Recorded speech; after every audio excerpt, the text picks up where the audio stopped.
নমস্কার বন্ধুরা, আজকে আবার চলে এসেছি নতুন একটা ভিডিও নিয়ে। আজকে রেসিপি ছানার কোফতা। প্রথম আমরা ছানাটার মধ্যে খোয়া ক্ষীর নুন হলুদ দিয়ে মিশিয়ে ভালোভাবে সেটিকে মাখিয়ে কোফতার আকারে গড়ে নেব।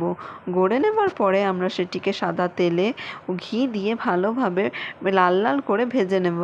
ভেজে নেবার পরে আমরা সেটিকে তুলে সেই ঘিয়ের মধ্যেই গোটা গরম মশলা ফোড়ন দিয়ে তার মধ্যে আমরা জিরে আদা কাঁচা লঙ্কা ও বিলাতি বাটা দিয়ে পরে ভালোভাবে কষাবো। কষানো হয়ে গেলে আমরা জলের মধ্যে জিরে ধনে লঙ্কা হলুদ গুঁড়ো মিশিয়ে রেখেছিলাম সেটি দিয়ে কষাবো।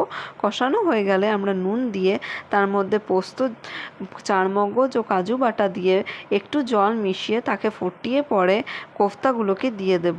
দিয়ে দেওয়ার পরে সেটিকে আমরা একটুক্ষণ রেখে তার মধ্যে কসুরি মেথি সামান্য ঘি ও শাহি গরম মশলা মিশিয়ে তাকে লুচির সঙ্গে